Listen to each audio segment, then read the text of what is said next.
Hello అండి. ఈరోజు మేము మా అక్క వాళ్ళ ఇంటికైతే వెళ్తున్నాము. మా అక్క వాళ్ళది ఛత్తీస్‌గఢ్ అండి. మాదైతే ఒరిస్సా.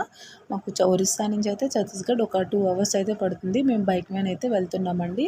ఈ బైక్ మీద అంతా జర్నీ కూడా చూడండి చాలా బాగుంటుంది. వ్యూ అయితే అసలు చెప్పనవసరం లేదు. సూపర్‌గా ఉంటుంది. చూసారా ఎంత బాగుందంటే నాకు చాలా ఇష్టం బైక్ మీద వెళ్ళడం అంటే. మేమైతే మార్నింగ్ 8:00 అయితే బయలుదేరామండి. 8:00 అయితే బయలుదేరి అక్కడ మొత్తం అంతా క్లైమేట్ అంతా చాలా కూల్గా ఉంది. అంటే ఇంకా ఎక్కువ లేట్ అయితే ఎండ ఎక్కువైపోతే వెళ్ళడం అవ్వదు అనేసి మేము మార్నింగ్ అయితే బయలుదేరాము. వర్షం పడేలా అనిపించింది. ఒకవేళ వర్షం పడితే అంతే సంగతులండి. ఇంకా అలా తడుచుకొని వెళ్ళడం తప్ప వేరే ఆప్షన్ అయితే లేదు. ఎందుకంటే ఎక్కడ కూడా చూసారా, ఇక్కడ ఏ షాప్స్ కానివ్వండి, లేదంటే ఏ కంపెనీస్ అసలు ఏటి ఉండవు. ఎటువైపు చూసినా చెట్లే కనిపిస్తున్నాయి. ఇంకా అసలు మనుషులు కూడా కనిపించట్లేదు. మార్నింగే కదా మేము బయలుదేరాము. చాలా బాగుంది వ్యూ అయితే అసలు చెప్పనవసరం లేదు. అంటే మనం బయట ఇంకెక్కడికో వెళ్ళినట్టుగా అనిపిస్తుంది నాకు. అంటే ఏ అరకు ఇలా ఉంటుంది కదా, అటు సైడ్ ఎక్కడికైనా వెళ్ళినట్టుగా అనిపిస్తుంది మొత్తం అంతా చూస్తుంటే. ఇక్కడ ఎక్కువ కూడా పంట పొలాలు అయితే ఉంటాయి. ఈ మామిడి చెట్లు అయితే చూసారా, ఇవైతే లాస్ట్ టైం మేము ఎన్నోటి మామిడికాయలు ఉండేయో అసలు ఎవరు తెంపరేమో ఈ చెట్లకి. ఎన్నోటి తెంపాము. లాస్ట్ టైం కూడా మా అక్క వాళ్ళ ఇంటికైతే వెళ్ళాము. మొత్తం చెట్టు నిండా మామిడికాయలు ఉండి. ఈ ఒరిస్సా సైడ్ ఏంటంటే ఎక్కువ చెరువులు ఉంటాయి. ఎక్కడ చూసినా చెరువులే. ప్రతి ఊరికి చెరువే ఉంటుంది. అలా ఉంటాయి ఎక్కువ ఇక్కడ. నెక్స్ట్ అయితే ఆకలేస్తుంది. మార్నింగ్ అయితే ఏం తెలియదు కదా, 10 అయింది. ఒక కొట్పాడైతే వచ్చాము. దగ్గరలో ఒక ఊరు ఉండేది. ఆ ఊరికి వచ్చి ఇడ్లీ సాంబార్ అయితే తీసుకున్నాను.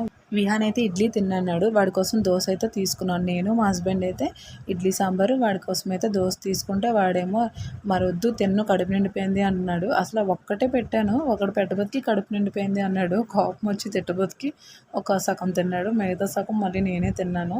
నెక్స్ట్ అయితే స్టార్ట్ అయిపోయాం మళ్ళీ టిఫిన్ చేసి. ఈ ఊరి నుంచి అయితే ఇంకొక 1 అవర్ అయితే పడుతుంది జగదల్పూర్ వెళ్ళడానికి.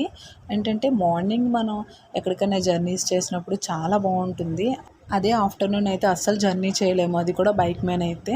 మార్నింగ్ వల్ల మాకైతే ఏం అనిపించలేదు. కాసేపు బయటనైతే ఆగాము. ఇక్కడ ఎక్కువ చెరుకు, వరి అయితే ఎక్కువ పండుతుంది. మొక్కజొన్నలు ఒకటి ఈ ఒరిస్సాలోనైతే. మళ్ళీ స్టార్ట్ అయిపోయాము. ఒరిస్సా బోర్డర్ అయితే దాటి ఛత్తీస్గఢ్లో అయితే ఎంటర్ అయ్యాము. ఇక్కడ నుంచి ఇంకొక 20 కిలోమీటర్స్ అయితే ట్రావెల్ చేయాలి. ఇదైతే స్టీల్ ప్లాంట్ 200 ఎకరాల్లో కట్టారు. చాలా పెద్దది. నేను అంతా వీడియో తీయలేదు, కొంచెమే తీసాను. ఎంటర్ అయిపోయాం జగదల్పూర్లోని. స్టార్టింగ్ అయితే పిల్లలు చూసారా హాయ్ చెప్తున్నారు, ఆడుతున్నారు. విహాన్ వెళ్ళగానే స్టార్ట్ చేస్తాడు ఆట. వీళ్ళు మా అక్కల పిల్లలు హనీ పాప, ద్విత ఎంత యాక్టివ్గా ఉంటారో తెలుసా. చాలా బాగా మాట్లాడతారు. ఈ బాబు అయితే పక్కింటి బాబు, వాళ్ళతో ఆడుకుంటున్నాడు. వాళ్ళ ఇల్లు కూడా చాలా బాగుంటుంది అక్కల ఇల్లు అయితే. ఈ పిల్లలందరూ అయితే స్నాక్స్ ఐటమ్ అయితే రెడీ చేస్తున్నారట. చౌమీన్ అట. తింటారా అని అడుగుతున్నారు. ఆ చిన్న చిన్నవి భలేగా ఉన్నాయి కదా, ఇవైతే గొప్ప సరదా వేస్తాయి. ఆడపిల్లలు ఉన్న దగ్గర అయితే ఇవి కంపల్సరీ ఉంటాయి కదా. నాకు కూడా చాలా నచ్చుతాయి. నేను కూడా చిన్నప్పుడు ఎక్కువ ఆడేదాన్ని వీటితోటి. ఇదైతే వాళ్ళ రూమ్ అట. టెంట్ హౌస్ ఉంటుంది కదా, ఆ టైప్లోని. మా హనీ పాప అయితే నన్ను కూడా వీడియో తీపిన్ని అంటుంది. ఎంత క్యూట్గా మాట్లాడుతుందో తెలుసా హనీ అయితే. కిచెన్ నుంచి స్మెల్ అయితే చాలా బాగా వస్తుంది. అసలు ఏం వండుతున్నారా అని వెళ్ళి చూశాను. మా అక్క వాళ్ళ అత్తయ్య గారు చాలా బాగా వంటలు చేస్తారు. వెజ్ బిర్యానీ చేస్తున్నారు. వెజ్ బిర్యానీ ఎంత బాగా స్మెల్ వస్తుందని అస్సలు అనుకోలేదు నేను. చాలా బాగుంది. ఇటు సైడ్ అయితే చారు పెట్టారు. ఇదైతే మటను.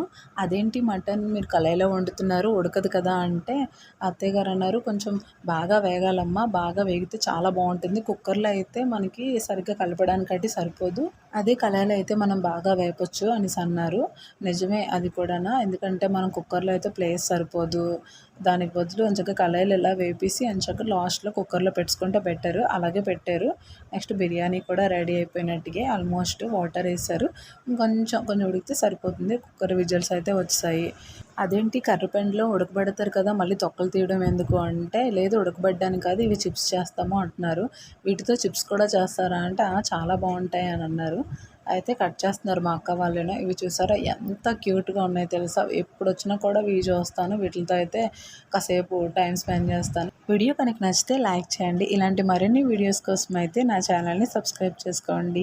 మరొక వీడియోతో మళ్ళీ కలుద్దామండి. అంతవరకు బాయ్.